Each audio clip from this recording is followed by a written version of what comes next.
system. And so, in stepping out of the system, in doing raw food as a means of alleviating what I see, this horrendous dietary choices that we're confronted with every day, by moving to a log cabin in the high mountain desert and developing a home-based business so I could be at home with my kids and homeschooling, you know, so that I could have that direct hands-on, you know, embellishing or endowing them with a core philosophy that would allow them to go forward, you know, knowing who and what they were, you know, and having some kind of handle on preventative health, you know. We had to go into uncharted waters. Don't know what the long-term effect of raw food is on young kids. Just have no information. I know what the long-term effects of junk food is on young kids. See, the word junk food has always amazed me, because how could somebody take some food that they acknowledge, it was called junk food back in my day, and that was back in the 50s, they was calling it junk food, so now we done gone through 3 generations of people eating junk food. How the hell could you eat something that you call junk? If I call it poop food, or garbage food, or doo-doo food, or bowel movement food, wrote it on the package, just some bowel movement food, and gave it to you, would you eat it? If I said this was buzzard food, I mean, shouldn't the label, shouldn't what we call the food, shouldn't how we define the food, shouldn't that determine whether or not we eat it? And if you say this is junk food, then how the hell can you put it in your mouth in good consciousness? And if you do eat it, how the hell can you give it to your kid in good consciousness? And then when you look around and you see the results and you see it on TV every day, people talking about, we got a problem and these kids is obese, these kids is too fat, these kids got attention deficit disorder, what we gonna do about it? And then some bright light rises up and say, I know, let's give the kids Ritalin, let's give them Prozac. They passing it out in the school like candy. Unbelievable.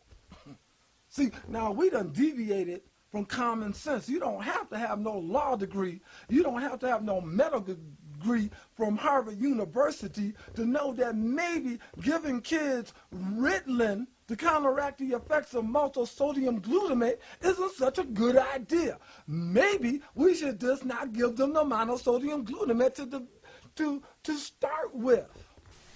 This is Joam. He's our second child together. He is 9 years old. He is 8 years old, right?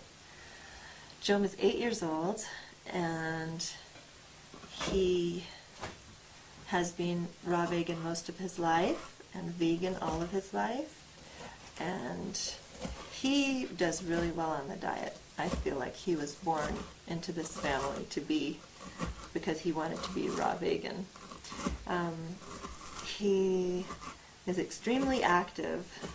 He's frighteningly active. We called him Jumping Joam or Joam for a lot of his life because he would always be jumping off of really high places. And, you know, I had a friend whose daughter jumped off the trampoline and got a hairline fracture in her shin, and I thought, oh my gosh, Joam must be just like riddled with hairline fractures if that's what causes them. But he has no fractures of any kind, so I guess his bones are good and strong. He's our thinker, not as wild as the other kids. He's very peaceful, and he can sit and just think, sit and just be. He has an incredibly long attention span. He can sit and draw for hours and hours, doing animations or drawings or paintings at a very detailed level.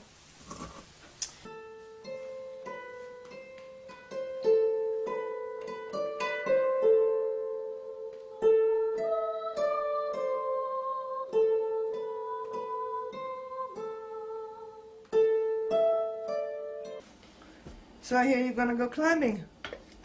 You going to go climbing tomorrow? Mm-hmm. How does that feel? Good. You scared? Yes. Is it going to be high? Steep? Dangerous? Mm-mm. Have you done it? You've done any of it before? How high are you going to climb? 7 stories. 7 stories? Mm-hmm. I better not watch. I better not watch. That should be interesting. That's, oh, good for you. Good for you. How do you plan to do this? Well, Storm's gonna climb behind me and make sure I don't fall. Okay. And how are you going to deal with the rock? Well,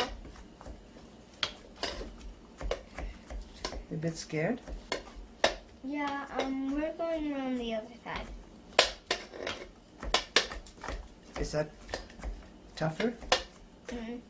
It's easier. But it's still a bit scary, huh? Actually, Have you been up there before, or have you been up on a high place like that before? With ropes. How did that feel? Good. So you're kind of looking forward to this. Mm-hmm. How would you like? Do you prefer to climb? Oh, do you prefer to climb with the ropes, or do you think it's going to be more interesting without? What's that? Without. Huh? Good for you. Like I said, I will not watch. I trust you will do your best. And that's all you can do, right? It'll be fun, though. Imagine the feeling when you get up there. You had that feeling when you climbed with the ropes, didn't you?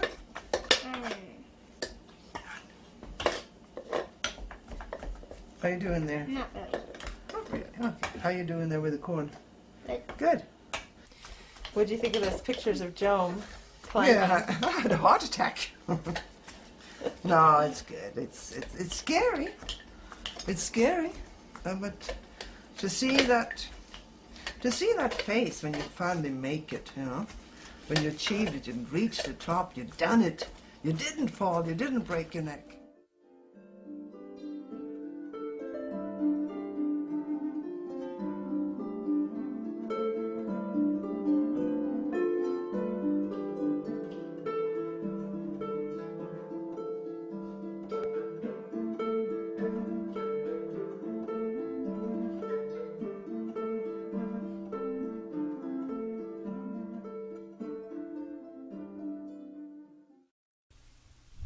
You can see it's not that hard of a climb, technically. You know, there's big handholds, big footholds. The rock is solid, so you know it's not going to break off.